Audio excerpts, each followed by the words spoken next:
Shut the door, baby, and put me out. I got one foot in and one foot. All right. Welcome to the Center Soccer Podcast, number 4, brought to you by the Bluegrass Pizza and Pub, located at 314 Main Street in downtown Danville. What more do you really need to say about these guys? I think if you go on TripAdvisor, I think they're the number 1 restaurant out of like 56 in Danville. They've got all the good pizzas, they've got all the good craft beers, and they've got a pretty neat concert vintage poster collection that's pretty worth checking out.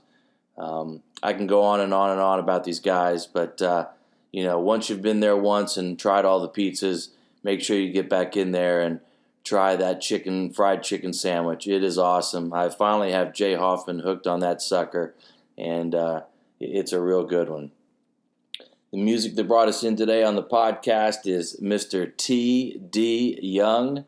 He actually has a blues bar in Lexington, and I found this place a couple of weeks ago. They're down on 2nd Street across from the Lyric Theater, and on Monday nights, I highly recommend it if you can. Go check this out. That guy is a heck of a blues musician. He's got a very good backup band. He's got a lot of guest musicians that play with him, and their fried catfish is awesome.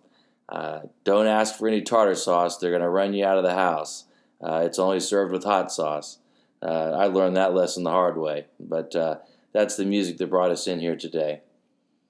Some other good news to know. We've now said goodbye to Sam Brooks. He was only with us for a year, but I got to tell you, it was a great year. Sam has moved on to the coaching staff at Northern Kentucky University. And after a good search, Tate Spivey was able to take that position, and so now he'll become our new lead assistant here with the men's team. Tate Spivey obviously was a volunteer assistant with us last year, and I think he's a very good fit for what our boys need, what the program needs, and I think he's going to have a good little future with us here.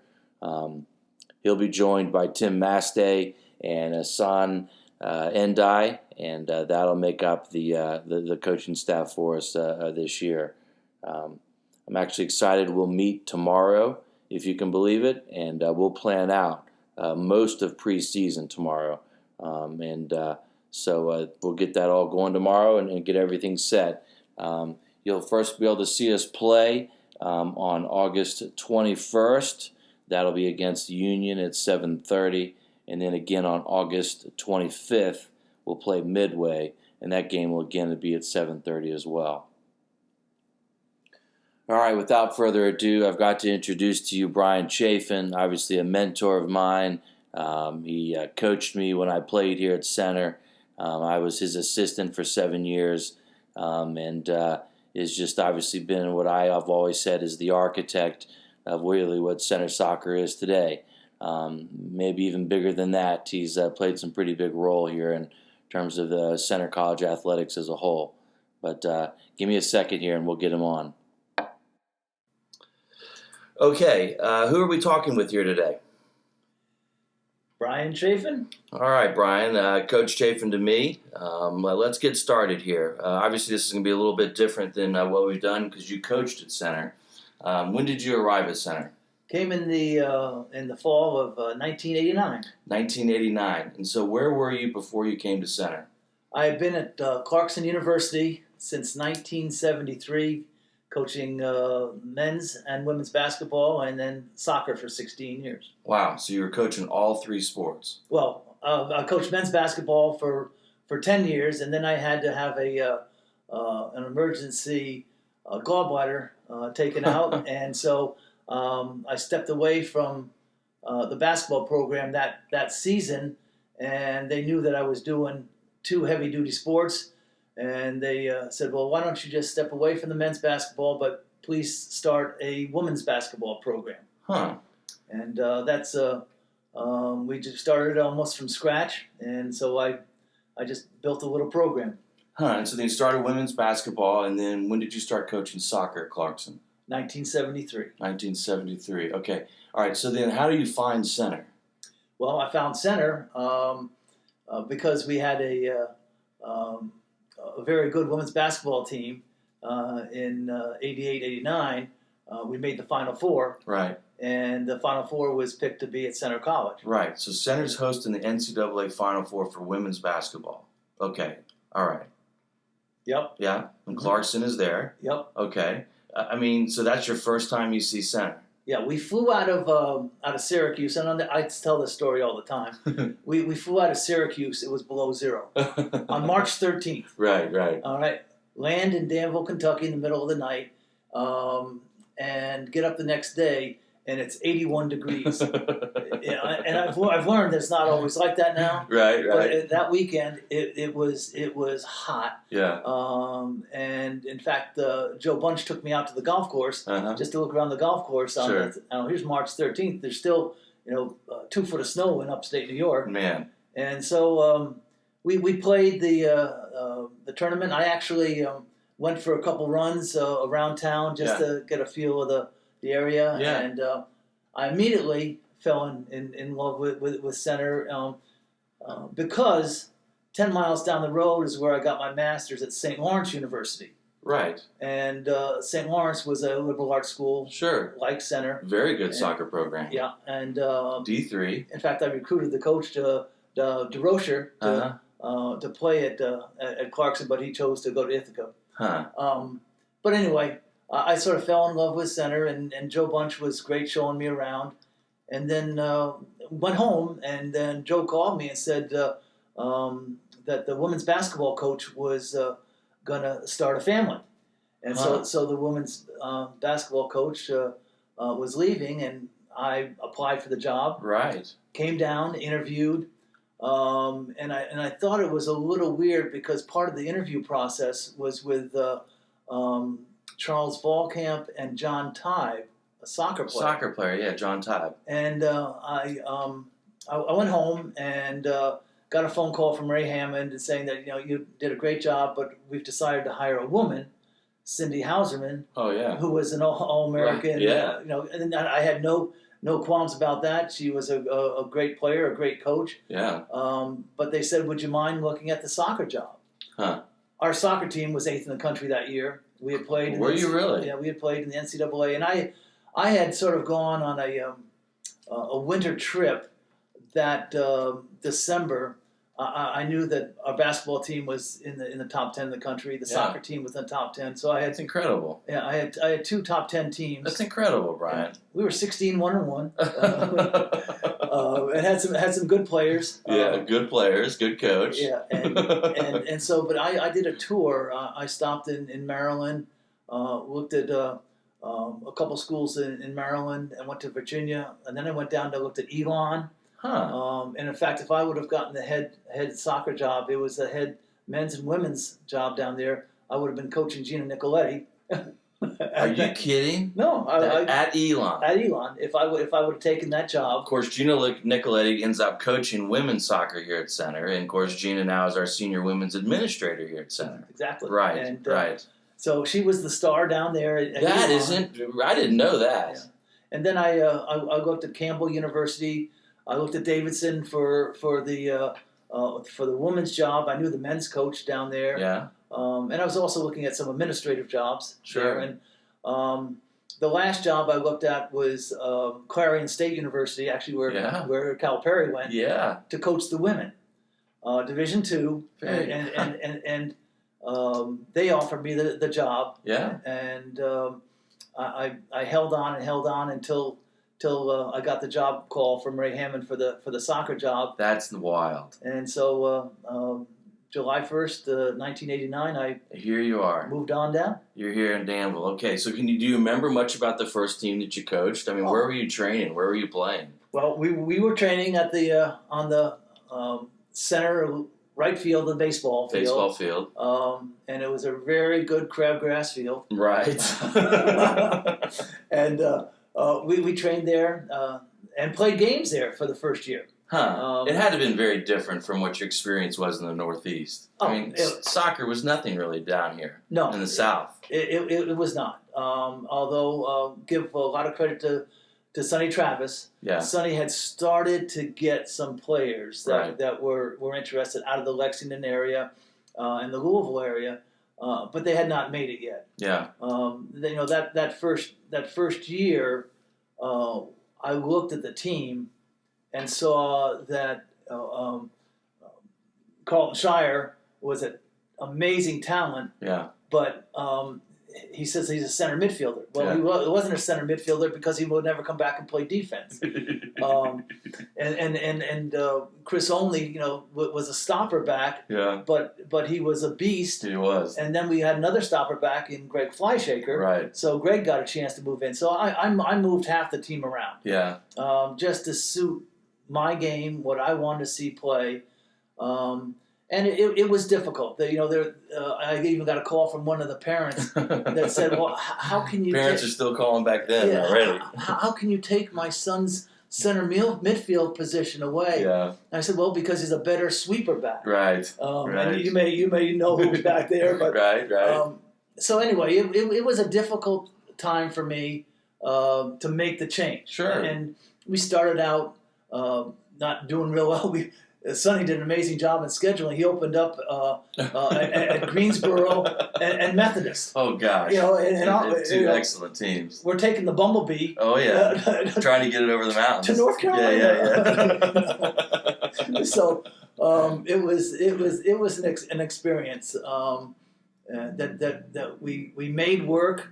And so that's your first season. You opened up with Greensboro and Methodist at their place. Yeah. Do you remember how you did? Yes, we lost to Greensboro 2-0. 2-0. And they were defending national champions. Yeah, very good. And then Methodist, I think we lost 3-1. Yeah. And that's the first time I had really experienced playing on Bermuda grass. Huh, interesting. Okay. And I said, boy, this stuff is great. Sure. And so it was sort of an eye-opening.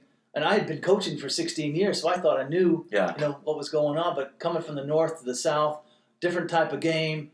Very different. And so it was a difficult experience in dealing with the first year. The players were good. We had some good times. Johnny Tybe and Drew Zen. Great people there at that moment. The Schultons. The Schultons. That team molded what we were going to look like. I agree. In the future, but they had a tough time, and we had Swanee back then was really good. And we'll talk I think later on about some things about that. But that was the first year. I've got to back it up. I think we were 10-8 that year. 10-8. Okay, so obviously we came back and won our last 2 games. Consecutive winning seasons was born then. Yep. We were a little bit before then, but you definitely were winning. I think. You got to back. I got to back you up here because this is something that is a little bit of folklore in the program. The practice uniforms. You had the 2-sided practice uniforms that we would wear. Do you remember those? Yeah, what I did was sort of brought down. Did they have any practice stuff prior to when you got here? No, they weren't. So they were just walking out wearing whatever they wanted. Whatever they wanted. And that's the first thing that I saw. Yes. Is that hold it? This doesn't. They used to wear any T-shirt, any shorts, and whatever. And so part of my. People still have those original champion top. You know that, right? Well, I don't know that. But people still have that. I get pictures of people who still have theirs. Well, those things are like Teflon. You can't. No, they're incredible. Of course, wearing them in the heat down here. But I mean, those things are legendary. Yeah. Well, so that was the first time center gets into practice uniforms. Yeah, which was surprising to me, and that was part of the thing when I talked with Dr. Hammond. I said I need a budget. Right. To do well. I want to go one step back. When Mike Adams hired me, I told him that we're gonna build a top 10 team down here. Yeah. It was looking forward ahead, but to do that, we need to change some things. Sure. And one of it is to look like a team, act like a team, and play like a team. And so he was open to that. Yeah. Well, they wanted that. That's good. Mike Adams was a big thinker. Good for him. And so I got a little bit more. His son played soccer. Yeah. And I got a little bit more in the budget to get good practice gear and good uniforms. Nice. Okay. Because I always believe you play like you look. Amen. And if you look good, I know all your teams are sharp. Love your new uniforms. Oh yeah. So that was it. And the champion was the only thing I knew because Champion's headquarters was in Rochester, New York. Yeah. And the salesperson would always come to me. So I stayed with Champion for a couple more years when I came down here, and then we moved to Adidas and sort of got with the swing. Sure. Well, I just think I look back on it historically, and there was a systemic change that had to occur there with soccer here at Center College, because Center is so steeped in a great tradition of football, and certainly what they've done in basketball. It's awesome here. And it took a little bit of something for someone to come in here and say, no, we're going to be like this in soccer. And, I could imagine what that was like, because you did have a different perspective from the Northeast. That really is just where soccer was in the United States. Yeah, well, I do need to... And I'm sure people questioned that, but you knew what it needed to look like. You knew what it had to be like down here. I did, and I want to share something with you, and I will not talk about the individuals that came at me, but...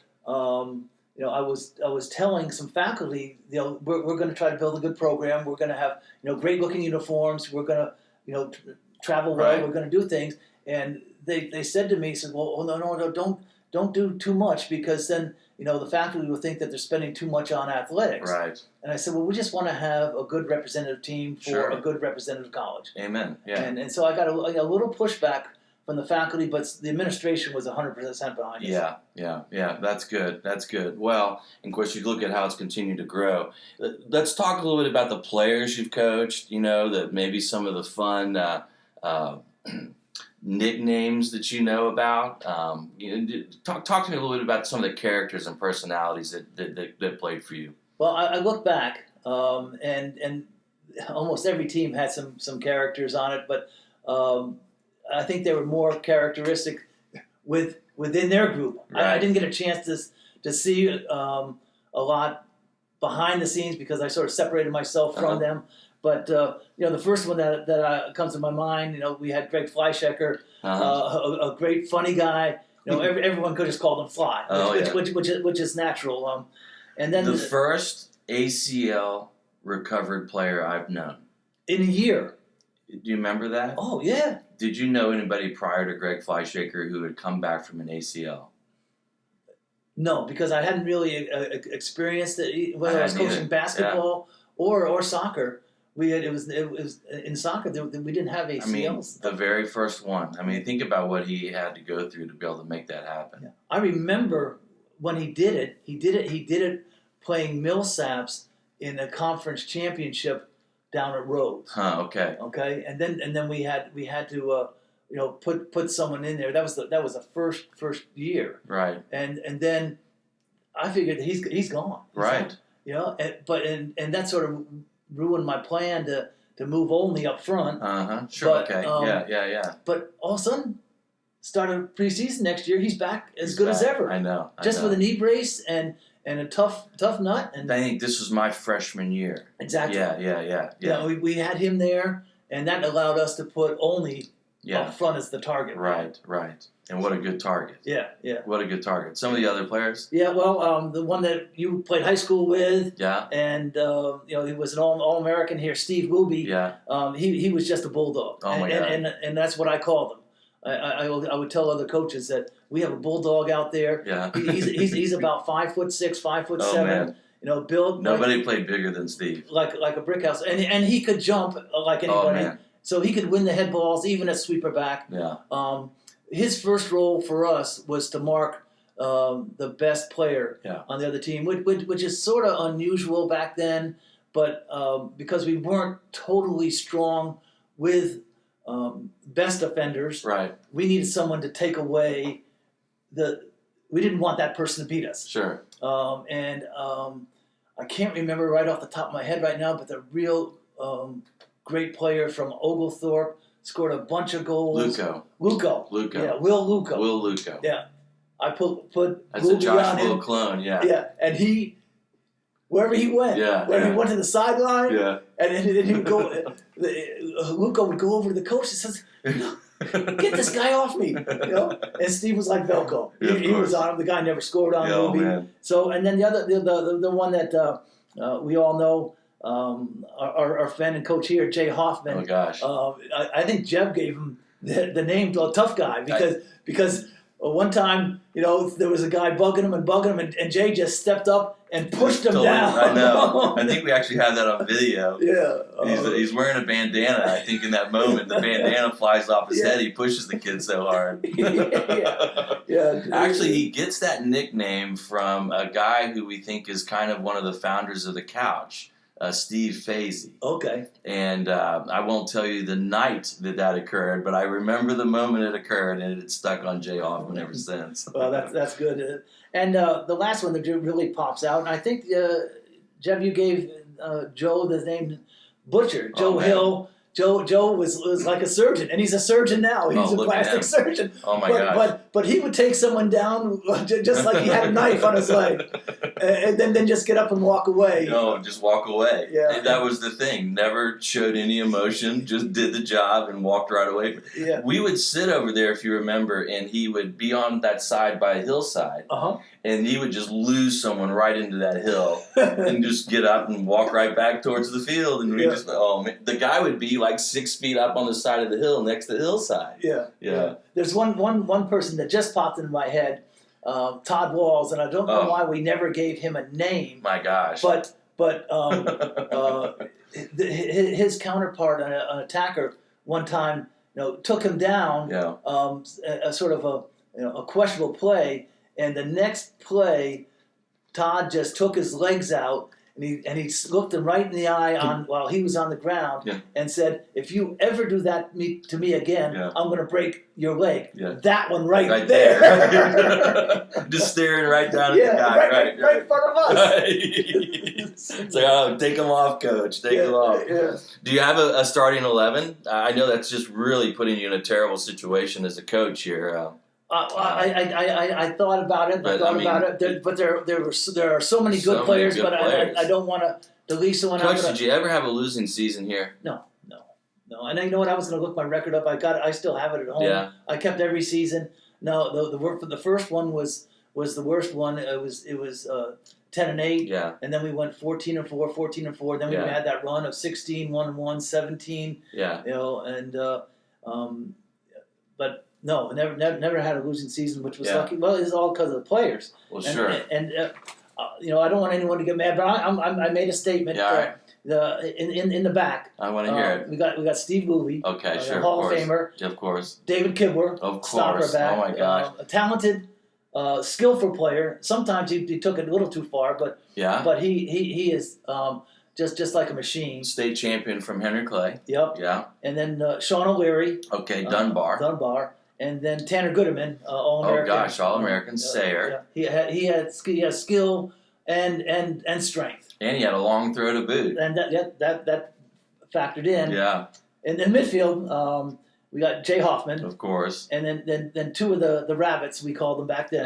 That could have been a nickname, but Brandon Bowman and Hilton Mayer. Oh my gosh. There were never two better players. No, I agree with this. And they don't make players like that anymore. They don't make a winger like that. No, they would be on right and left, and I could just remember Bowman yelling, Hilton.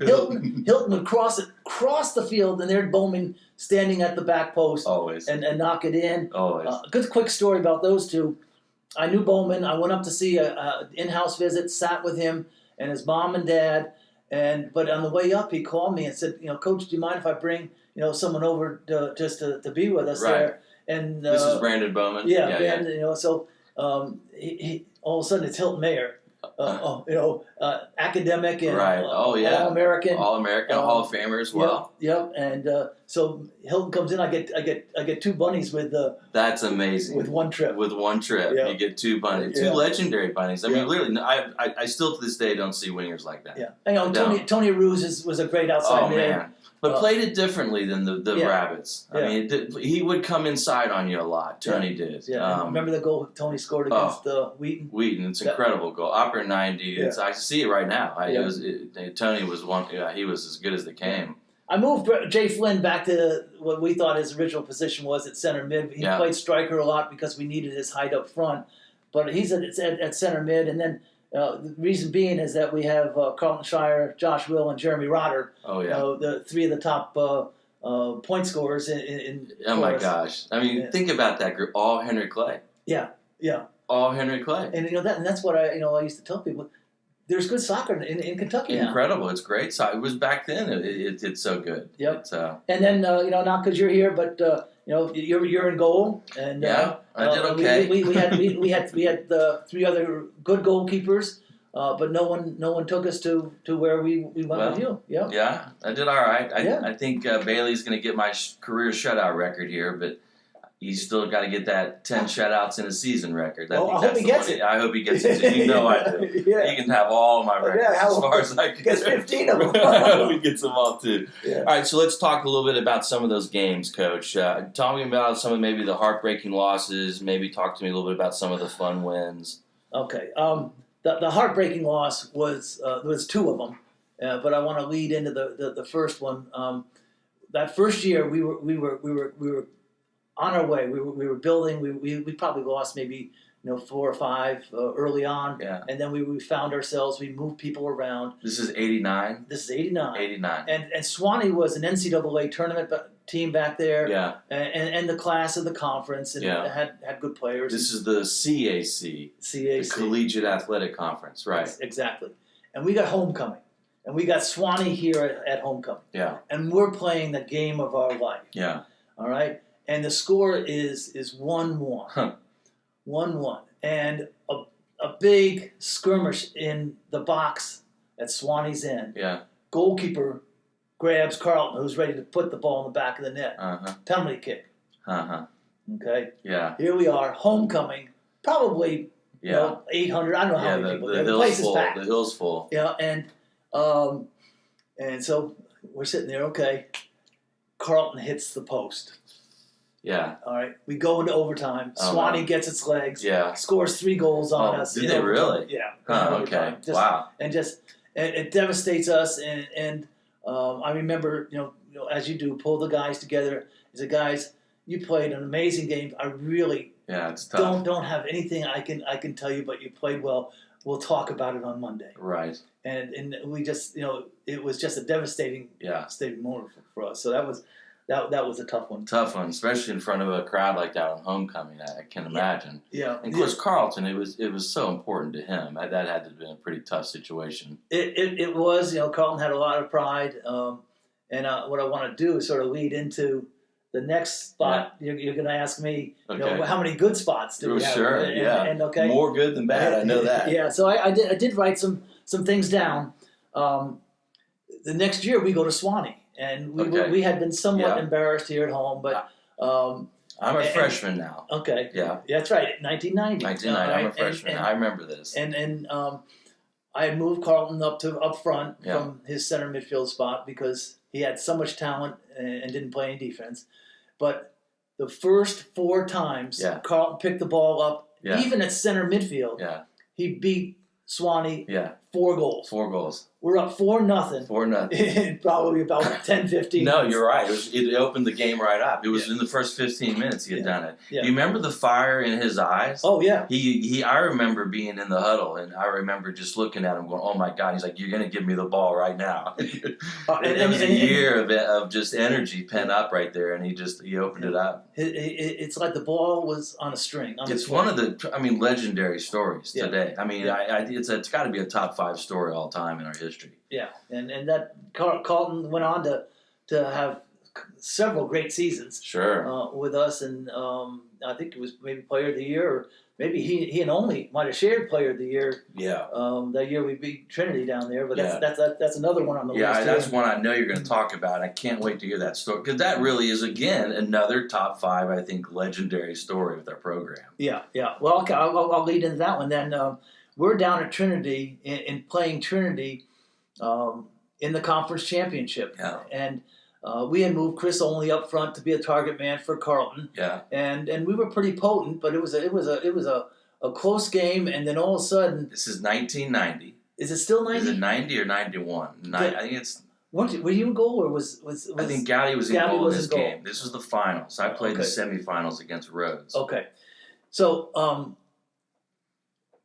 Chris Only gets taken down. Yes, and bring him to the sideline, and the trainer, I don't know if it was Jamie there or not. Ambulance there as well. And medics. And they say he's done something to his ankle. He's done. He's done. So he's on the sideline. We go into overtime. Yeah.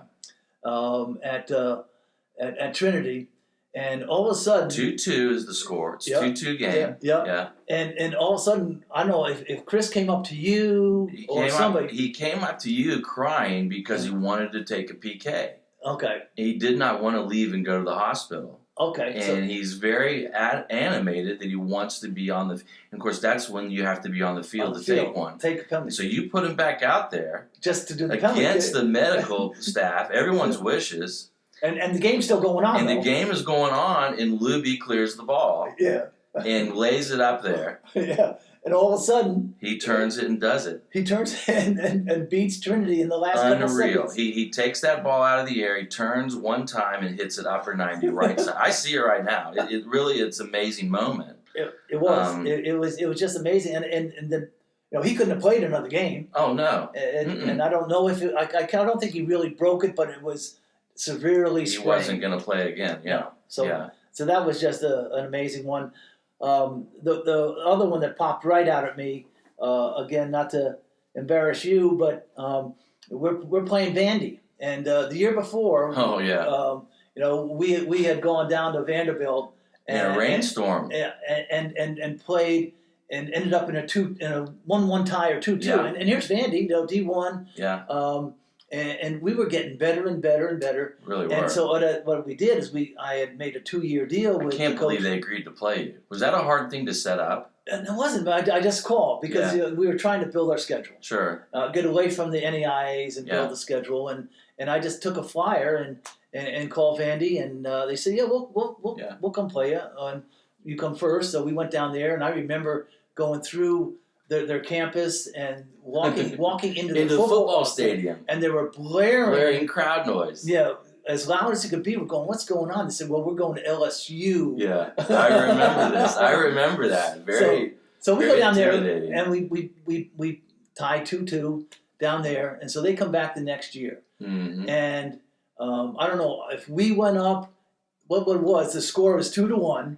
It was 2-1. And then in the last 10 seconds, whatever it is, they call PK against us. Well, what had happened was they're All-American. They had an All-American that you had actually gotten on me about not coming off my line to deal with. Mm-hmm. You're like, stay on your line, stay on your line. And so what I do in the first half is I come right off on my line on the guy, if you remember this kid, and he beats me. And we're down 1-0. Yeah. And right away I'm just like, God, Lord, coach, just, I can hear you right there in my ear. And so, what we do is at halftime, we get that game back to 1-1. Mm-hmm. If you remember, I think it's Jason Bentley who serves Rob Duncan. Okay. I think Rob Duncan scores on the backside header, makes that 1-1, and then it's the PK with a minute left. Okay. And it's getting dark. It's getting right. We don't have lights. It's getting dark. Yeah. And the fans are building around there. Uh-huh. And they take the PK. Jeb saves it. Saved it. The place goes crazy. It and really what they said, the football practice was going on, and they didn't know what the heck happened. I know, it was huge. It was just so large. Yeah, it was really neat. I mean, it's got to be my best moment. Yeah. It really has to be. Okay. It has to. It's an incredible moment. Okay. Of course, we go on and win that thing. Yeah. We win that thing in overtime. Beat Vandy. Oh. Then they say, well, we can't play D3. Right. I know. Okay, I got a couple more. I got to share. Yeah. Okay. We miss an NCAA bid because the NCAA says our schedule's not strong enough. So I said, all right, sure. We play all these teams, but fine. So Bethany College wins the NCAA championship. That's right. I call them up the next day. That's right. And I said, we'd like to play. A lot of controversy around this, right? Oh, yeah. Because we should have gotten that bid, right? Oh, yeah. There's no doubt about it. We're 17-1-1. Didn't we get an apology from the NCAA? Mike Adams was very hot about this. Yeah, I remember this. Okay. So we scheduled Bethany, and they said, well, it has to be the first game of the season at our place. Yeah. I said, fine. Of course. We'll come. Of course. And so we go down there, and we've got a great team. Oh man, I remember this team. We've got we got the bunnies on the outside. We got Hoffman in the middle. Hoffman's a senior. Yeah. And I think this is the year he hits the 7 game winners. Okay. Yeah. He hits 7 game winners for you his senior year. Jay Hoffman does. But that's what I'm going to talk about. Yeah. We're going overtime with Bethany. Yeah. And I'm always on Jay. Give it up, pass it up. He's the infamous black hole.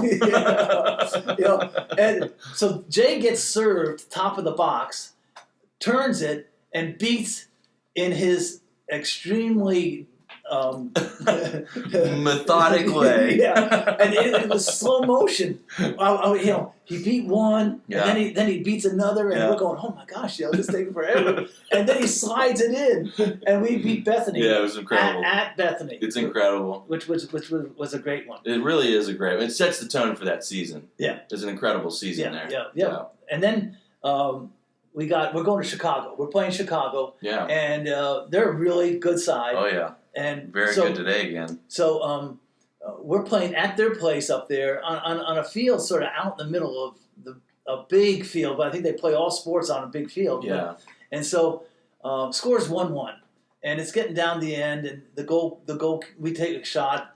And it's a goal kick. The goalkeeper's going to take the goal kick. And Jeremy Rodder's sort of taking his time, fixing his sock. And he's just sort of lumbering back up. Mm-hmm. And just as the guy takes Jeremy turns around, the goalie nubs it to the top of the box. Yeah. Jeremy just takes it up and puts it right there.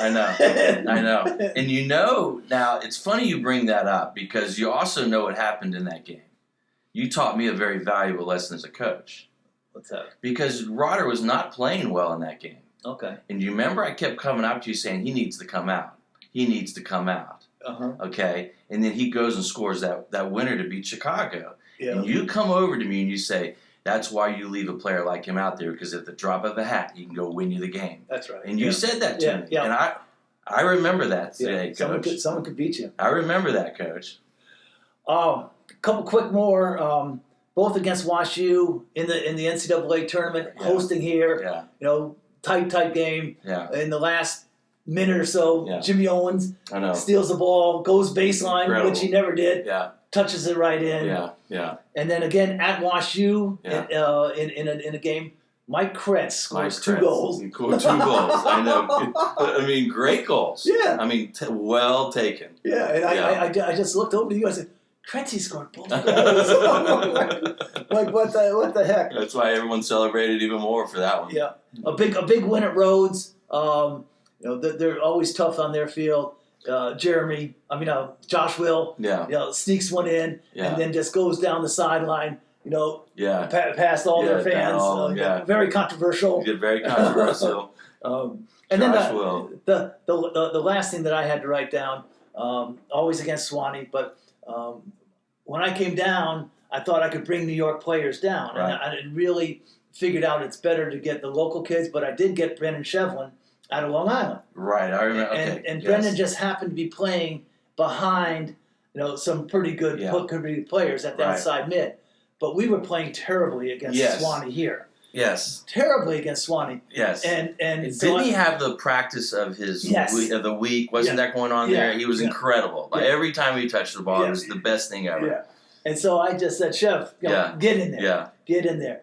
And all of a sudden, he scores the winning goal. I know. I know. Probably the only goal he scored. May have been.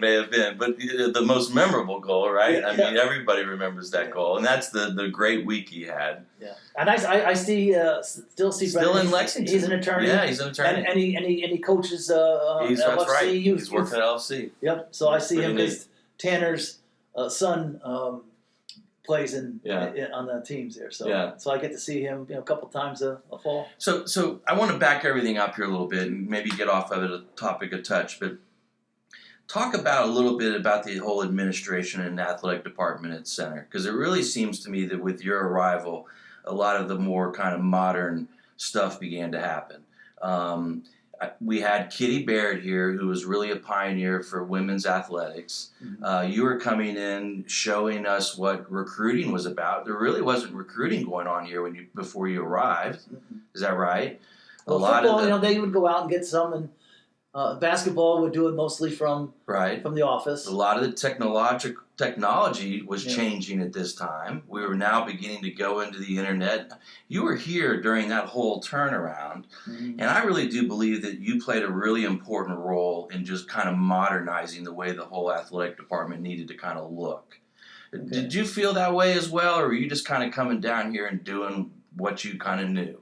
Well, to start with, that's what I came down to. Just doing what I had done in New York, which is totally different than people did it down here. Right. Because I was told several times by some people, well, that's just not the Division III philosophy. Right. And I'm saying, well, it is. Yeah. Because I recruited several All-Americans at Clarkson, and I would go have dinner, meet the family, and do that up there, which was never done down here. I know. It sort of came south, and I was told, we just don't do that down here. That's Division I, and so I had some pushback there.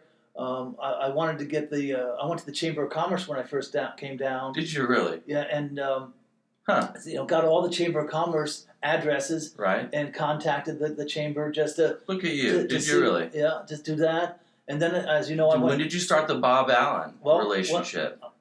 When I came down here in July, I went over to another car dealer in town, and told them that we're gonna bring a top 10 soccer program. We're gonna have camps. We're gonna do a lot of special things with soccer. And the guy told me, "Well, I've got a truck coming in. I don't have time to talk." So I just drive over to Bob Allen.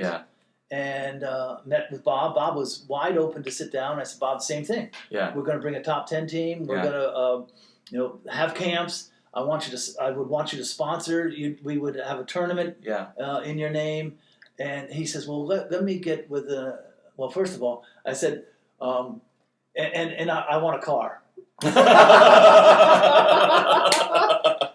And I'll tell you a quick story. I can't believe it. Did he say yes? Well, because I had just come from my best friend, who was the head coach at Pittsburgh, Paul Evans. And he was driving his car. Sure he was. And he just went over to get his $25,000 from Pony every quarter. So I'm thinking, big time. So I said, "Bob, like a car, we're going to do this, do that." And he says, "Well, I just bought this a couple of years ago. Let me talk to my accountant and see where we are."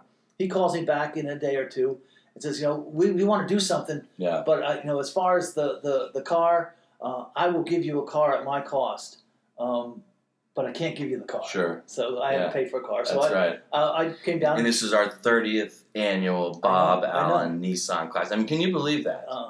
It's amazing. And of course, his support has been unwavering to Center Athletics. And again, this is something that you've brought in. I mean, you mentioned the camps here.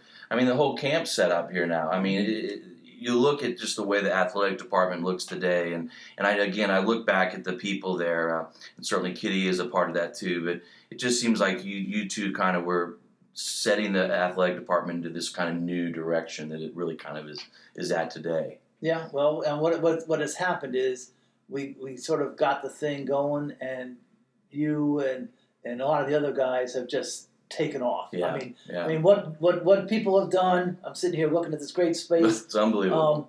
But it's what you have done with the team and the college and with President Roush.